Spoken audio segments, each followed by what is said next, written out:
Bonjour, nous sommes en 2018 dans le site de l'Institut Docteur Angélique dans une série de vidéos consacrées au grand cycle des apparitions de la Vierge, celles qui sont reconnues par l'Église.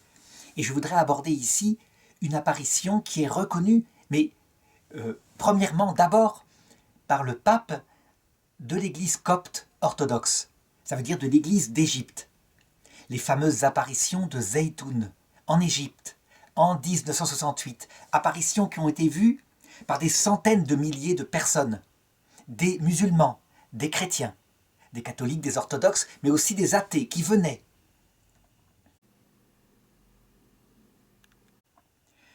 Je voudrais aborder cette apparition parce qu'elle présente un certain nombre de leçons théologiques importantes. D'abord en disant que la Vierge n'a rien dit, n'a pas parlé. La Vierge est simplement apparue lumineuse au-dessus du dôme d'église copte orthodoxe, donc d'église chrétienne de ce pays. Elle est apparue souvent entourée de colombes qui venaient par vol, et par vol de 7. Et on sait ce que signifie le chiffre 7. Les 7 dons du Saint-Esprit, la colombe étant le symbole du Saint-Esprit. Ça veut dire, en fait, parce que le sens est très profond, que les grâces mystiques, les grâces d'intériorisation, venant du seul médiateur qu'est Jésus, eh bien, elle passe par la reine de son cœur, la Vierge Marie, celle qui s'est abaissée plus que les autres et à qui donc il a confié les trésors du ciel. C'est lui, Jésus, qui l'a établie comme médiatrice. Et manifestement, par un symbole simple, c'est enseigné à tous. La Vierge Marie est apparue dans un halo de lumière. C'était des lumières visibles que d'abord, d'ailleurs, des musulmans, des ouvriers musulmans qui travaillaient au niveau de l'église ont repéré et ont indiqué aux autres. Ils l'ont vu, cette forme avec son auréole majestueuse autour de la tête, cette forme qu'avait manifestement l'aspect en ombre et en lumière de la Vierge Marie. La première fois qu'elle est apparue, c'était exactement le 2 avril 1968. Eh bien, elle était comme agenouillée au pied de la croix qui était lumineuse, la croix qui était au-dessus du dôme de l'église. Et c'est donc des musulmans qui l'ont signalé.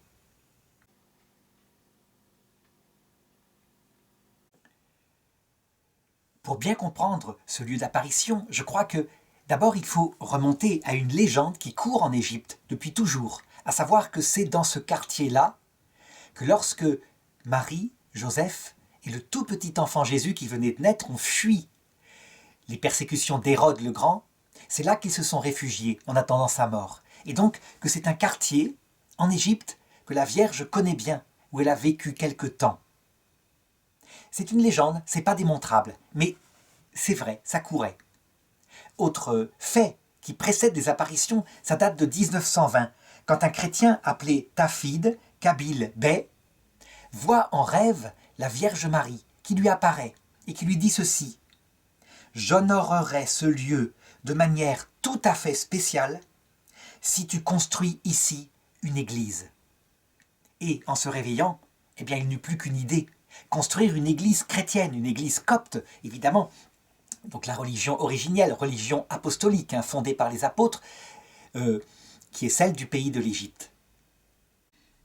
Quant au phénomène lumineux lui-même, eh bien, il commence effectivement le 2 avril 1968. Ça veut dire juste un mois avant les grands événements symboliques qui, en Europe, en particulier en France, vont être le début, on peut le dire symboliquement, le début d'une ère d'apostasie, au nom d'autre chose que le christianisme, une sorte d'humanisme sans Dieu, fondé sur le carpe diem, profiter du jour présent, jouir sans entrave. Et elle apparaît là, en Égypte. À l'époque, c'est le président Nasser qui est au pouvoir. Et il racontera lui-même, plus tard, qu'il est allé avec ses enfants sur le lieu d'apparition, et il a vu cette Vierge, avec les autres, avec la foule qui se précipitait là. L'autre président d'Égypte, qui s'appelle Anwar el-Sadat, qui fut assassiné lorsqu'il décida de faire la paix avec Israël, aimait à raconter lui-même qu'il avait vu la Vierge aussi, et que ça l'avait marqué profondément, qu'il avait compris que Zeytoun, qui signifie le mot paix, eh bien lui indiquait qu'il fallait qu'il fasse la paix pour son pays, la paix pour la région. Et c'est ce qu'il fit. Et il fut considéré, à cause de cela, par des extrémistes musulmans comme le traître. et il fut assassiné, on le sait. C'est ce qui préluda aux événements qui se passèrent ensuite avec le djihadisme, l'islamisme, on le sait, on le vit encore maintenant au jour où je fais cette vidéo. Ensuite, à partir de 1968, la Vierge se met à apparaître. Et ces apparitions sont très curieuses. Quelquefois, elles durent quelques minutes, quelquefois jusqu'à 9 heures, toute la nuit. Et les gens se précipitent et se pressent pour regarder. Et ils reconnaissent souvent la forme de l'apparition. Elle apparaît selon la forme de l'apparition de la rue du Bac à Sainte-Catherine-Labouré. Apparition qui n'a pas lieu dans l'église orthodoxe, mais dans l'église catholique. Et que des missionnaires catholiques, qui s'occupent surtout d'hôpitaux, ont rendu célèbre en Égypte. Donc on reconnaît tout de suite cette position avec les mains devant et des rayons qui sortent des mains.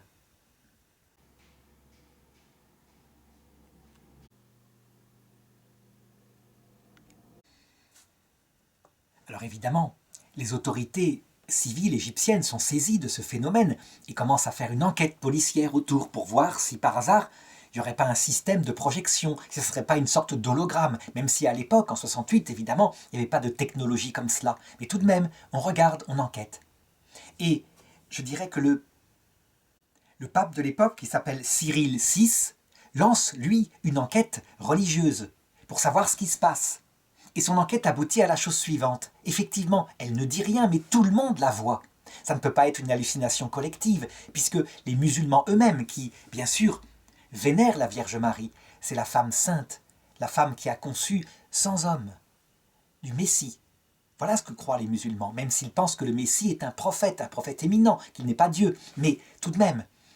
Donc ils honorent la Vierge Marie, et les musulmans savent que c'est la Vierge Marie.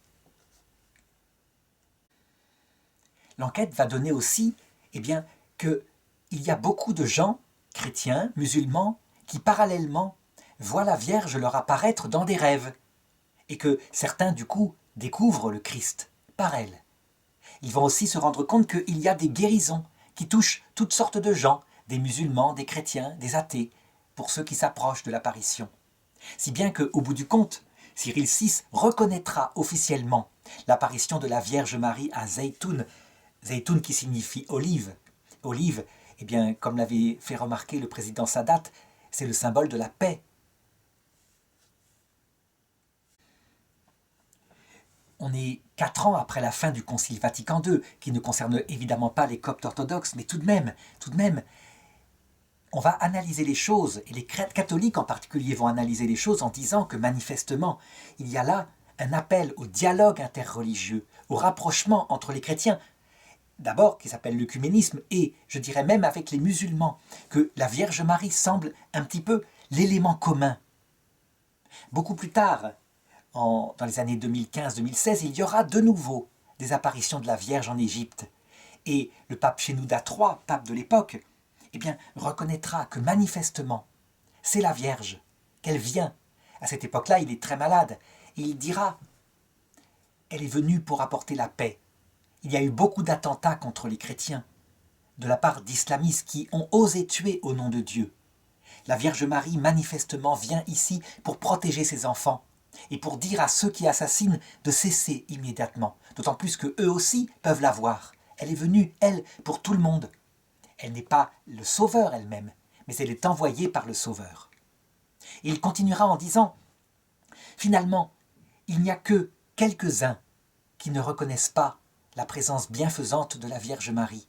Ce ne sont pas les musulmans, ce sont les protestants. C'est l'hérésie protestante qui arrive en Égypte avec les évangéliques et qui considèrent cela comme une apparition démoniaque. Finalement, dira-t-il, les chrétiens, les musulmans, eux-mêmes sont plus proches que certains chrétiens protestants de la Vierge Marie. Alors évidemment, en 2015-2016, quand les apparitions recommencent, donc suite aux événements tragiques qui s'est passé dans certaines églises, là il y a beaucoup plus d'appareils numériques, des photos en couleur. Et donc on voit des choses beaucoup plus claires. Mais justement, quand on regarde ces photos-là, et j'en montre quelques-unes maintenant,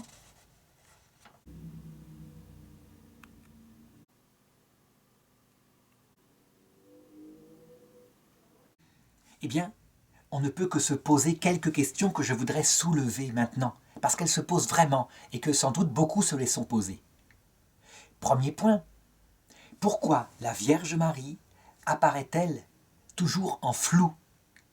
Pas aussi nette que, par exemple, ce qu'on pourrait imaginer qu'a eu comme vision Sainte Bernadette à Lourdes. Elle apparaît dans les années 68 où on voit des photos qui sont des grandes lumières, mais des silhouettes plutôt qu'autre chose, et on ne voit pas son visage avec une précision qui pourrait toucher les cœurs.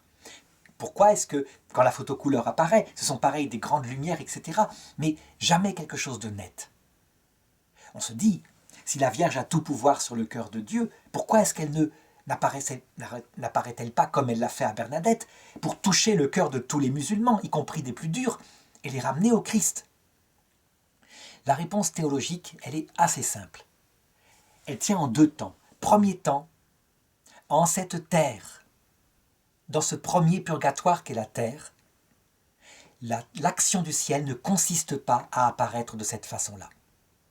Non, la terre, la règle que s'est donné le ciel, c'est qu'elle est un stage de solitude. Il peut y avoir quelques signes comme ça, mais il n'est pas question pour le moment de donner un signe tellement fort que on serait contraint de croire ou de rejeter librement, à travers un blasphème contre l'Esprit Saint, la foi. Ce n'est pas le moment. Cette première étape, ça consiste à nous livrer plutôt à nous-mêmes. Et si nous le voulons, à nous donner les instruments pour savoir pourquoi nous sommes sur terre. C'est le message du Christ. Et donc, pour porter sa croix avec lui, ce qui la rend plus légère, puisque elle a un sens lucide, parfait, lumineux.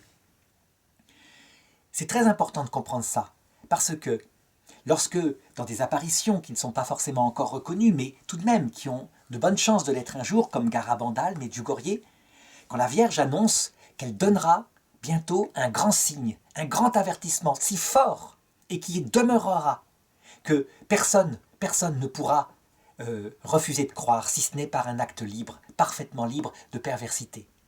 Eh bien en fait, il faut être très précis en théologie. Quand la Vierge dit ça, et quand le Christ dit la même chose, dans l'Évangile selon saint Matthieu, chapitre 24, « Comme l'éclair de l'Orient à l'Occident, ainsi sera le retour du Fils de l'homme ». Eh bien, il faut bien comprendre. Ça se réalise, mais ça se réalise à l'heure de la mort et à la fin du monde. C'est-à-dire dans le passage qui se passe quand même sur Terre, mais dans le passage vers l'autre monde. C'est-à-dire dans le deuxième étape, qu'on pourrait appeler le passage de la mort, ou, quand c'est à la fin du monde, le passage dans l'autre monde, puisque cette génération ne mourra pas. Ça veut donc dire qu'il faut avoir en tête cette précision théologique pour ne pas se tromper, pour ne pas commencer à se dire il va y avoir, à un moment donné, une apparition glorieuse du Christ, tout le monde pourra le voir, et après la terre continuera, et là tout le monde sera obligé d'être chrétien, et s'il ne l'est pas, ça sera de sa faute. C'est pas comme ça que fait le ciel.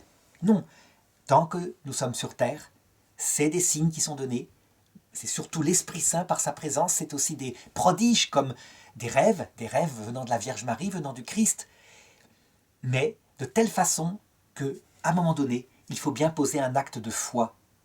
Ça veut dire que ce n'est pas net, exprès, parce que c'est le chemin de la terre, si on peut dire. Deuxième leçon qu'il faut tirer de cela, c'est que manifestement, la Vierge Marie ne veut pas convertir tous les musulmans maintenant. Elle ne veut pas. Nous savons dans notre foi que, à l'heure de l'apparition du Christ, eh bien, ils feront comme saint Paul, ils verront cette fois, dans la pleine lumière, qu'il était vraiment Dieu, qu'il est venu sur terre pour les sauver. Et ceux qui se seront comportés bien comme serviteurs de Dieu, alors seront invités à devenir ses amis, à entrer dans l'alliance. Mais, visiblement, manifestement, sur terre, tant que nous sommes sur terre, Dieu ne veut pas que tout le monde, sans exception, soit chrétien et éventuellement catholique. La raison, c'est le syndrome de Babel, tout simplement. Parce que tant que nous sommes sur terre, même si la vraie religion s'imposait, la vraie religion, celle qui donne la plénitude de la vérité et qui vient de l'Église catholique, nous en sommes sûrs, nous catholiques, évidemment, avec tous les instruments du salut. Ça veut dire pas seulement comme les protestants, l'écriture seule, pas seulement comme les orthodoxes, l'écriture et la tradition, mais les trois canaux par où passe la révélation, la tradition en premier qu'a donné l'écriture et le magistère infaillible du pape en matière de doctrine qui vient confirmer quand on a des intuitions si elles sont vraies ou si elles sont fausses. Donc, nous avons la plénitude des instruments, mais le problème, c'est que nous sommes humains. Nous ne sommes pas encore dans la pleine lumière. Et donc, si cette vérité s'imposait trop fortement, eh bien, il n'y a rien à faire. Les prêtres se remettraient à imposer des barrières de fer, peut-être à tuer s'il le faut, ceux qui ne pensent pas comme il le faut. Parce que quand nous construisons trop l'unité sur terre, l'orgueil vient avec. Ça ne vient pas du christianisme, ça ne vient pas de l'islam, ça vient de l'orgueil humain qui est partout. Ça veut dire quand on crée une civilisation, tant que nous sommes sur terre, nous créons une tour de Babel. Alors, qu'est-ce que fait Dieu?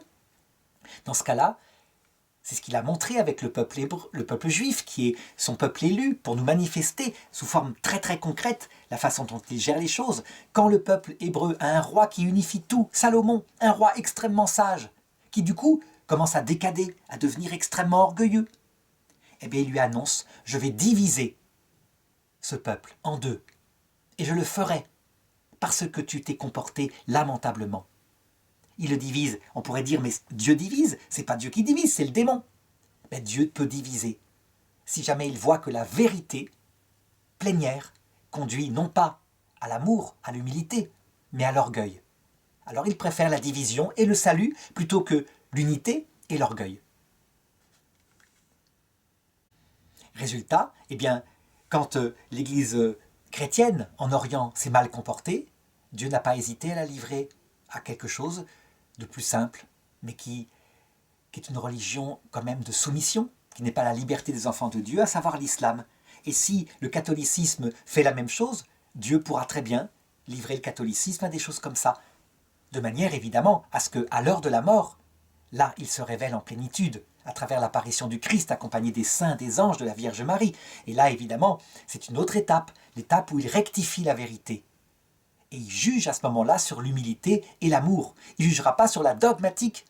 La dogmatique, elle est donnée pour marcher vers la vérité. Elle n'est pas donnée comme étant la mesure du salut. Alors, deuxième question que je voudrais poser. Si la Vierge Marie, prosternée au pied de la croix, apparaît sur une terre d'islam, pourquoi est-ce que, tout simplement, avec la puissance qu'elle a, la puissance totale, elle envoie des colombes, donc elle a la puissance sur les cœurs humains, pourquoi est-ce qu'elle ne transforme pas les musulmans en des chrétiens immédiatement? Ça serait d'autant plus magnifique que dans la foi musulmane, il est annoncé que lorsque le Messie viendra, Jésus, donc fils de cette femme Marie, il cassera la croix, il la détruira et il imposera l'interdiction du cochon. Voilà ce qui est annoncé dans les prophéties musulmanes. Or voici que la Vierge Marie, que les musulmans reconnaissent comme telle, se prosterne devant la croix. Donc on pourrait dire, ils doivent être logiques, ils doivent devenir chrétiens. Pourquoi est-ce qu'elle ne le fait pas? Eh bien, c'est la même réponse qu'à la question précédente. Il faut se souvenir que Jésus l'avait dit. Il peut faire à l'instant, comme il le veut, de ces pierres que voici, ça veut dire de ces hommes au cœur dur, des enfants d'Abraham. Et donc, la Vierge Marie, il suffirait qu'elle demande à Jésus, qui est Dieu Tout-Puissant, et instantanément, eh bien, la foi serait proposée à tout homme. Manifestement, elle ne le veut pas, elle a donc des raisons, c'est que ça va donc produire davantage de salut. Ultimement, ça paraît contre-intuitif. Ils sont musulmans, ils sont donc dans une religion de servitude, soumis à Dieu comme un maître et non pas l'aimant comme un ami. Eh bien, tout simplement, quand ils découvriront, à l'heure de la venue de Jésus, qu'ils peuvent être amis, eh bien évidemment, ils passeront d'un statut à l'autre facilement s'ils sont de bonne volonté. Donc elle a le temps, la Vierge Marie. Elle sait ce qu'elle fait. Elle est la maman de tout le monde. C'est elle qui produit, parce que le Christ l'a élevée à cela, parce qu'elle s'est soumise entièrement à sa volonté, c'est elle qui produit des enfants. Elle est la nouvelle Ève. Et donc, il faut lui faire confiance. Il faut cesser d'être angoissé. Quand on voit, par exemple, l'islam qui progresse en Europe occidentale devenue matérialiste athée, qui a abjuré le christianisme. Il faut cesser d'être inquiet. Tout ce que fait Dieu est dans sa main. Le démon n'est qu'un piètre personnage qui n'a pas beaucoup de pouvoir. C'est Dieu qui tient les choses en main. Et à la fin, le cœur immaculé de Marie vaincra. C'est ça qui compte.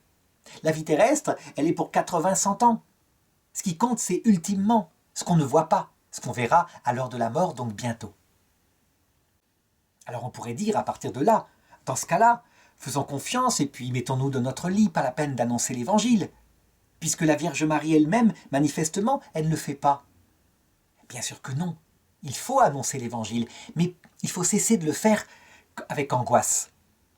Il faut le faire comme un instrument inutile. Ça veut dire en se disant que véritablement, c'est la grâce venant de Dieu seul, Jésus-Christ, notre Dieu fait homme, qui passe par la main de la Vierge Marie, qui, au moment où elle le veut, c'est elle qui est la reine du cœur de Jésus. Donc il lui fait entièrement confiance. Je l'ai dit, c'est typique ce qui nous arrivera. Si on s'abaisse, il nous élèvera à ça. Il nous fera entièrement confiance. On ne sera pas une demi-épouse, mais une épouse mystique. Ça veut dire qu'on possédera tous ces biens pour les distribuer à ceux qui en ont besoin sur la terre. Eh bien, il faut donc annoncer l'évangile avec joie, simplement, comme ça. Et je le dirais, si l'Esprit Saint vient, au moment où il viendra, il y aura un renouveau tellement grand que on ne sera pas assez nombreux pour former les jeunes qui se tourneront vers le Christ. Ça dépend uniquement de l'Esprit Saint et donc de la Vierge Marie qui est avec lui. Comme disait Jésus, qui c'est qui donne la croissance et qui c'est qui l'arrête? Qui est-ce qui fait grandir l'Église catholique, qui la réforme quand il faut la réformer? C'est Dieu. Quand il retire son Esprit Saint pour un temps, la plante semble se dessécher. La plante, c'est l'Église, c'est notre propre cœur. Et quand il le redonne, tout reverdit. Alors on dira, il le retire pourquoi? Ça paraît bizarre. Ben pour nous apprendre l'humilité. Parce que le chemin du désert, comme le dit le prophète Osée, c'est le chemin où on reconnaît qu'on n'est pas grand-chose. Et le chemin où tout fleurit, eh bien c'est merveilleux, c'est la joie, mais c'est aussi le chemin où on aura tendance à développer l'orgueil, d'où l'agissement comme ça, par cycle, de la grâce, pour nous former petit à petit au salut éternel. Alors dernière question que pose l'apparition, c'est celle-ci, c'est l'objection des protestants, dont parle le pape Shenouda III en parlant d'hérésie protestante. Il a raison, hein, nous comme catholiques, nous disons le protestantisme est une hérésie, puisqu'il rejette la communion des saints. Il considère que le fait que Jésus dit textuellement dans l'évangile selon saint Jean, vous ferez des œuvres plus grandes que celles que j'ai faites. Eh bien, c'est enlevé, quand on l'interprète comme les catholiques, comme les églises apostoliques, à savoir que nous vraiment les ferons parce que le Christ nous demandera de les faire, c'est enlever l'unique médiation du Christ. Alors qu'en fait, c'est l'unique médiateur qui invente ça, c'est personne d'autre, hein, c'est lui qui élève ceux qui se sont abaissés, il le dit textuellement. Donc les protestants répondent, cette dame-là, sur cette église, qui est une forme fantomatique, c'est le démon, c'est manifeste, c'est un fantôme, il apparaît sous forme d'un fantôme pour détourner les gens du Christ, seul médiateur.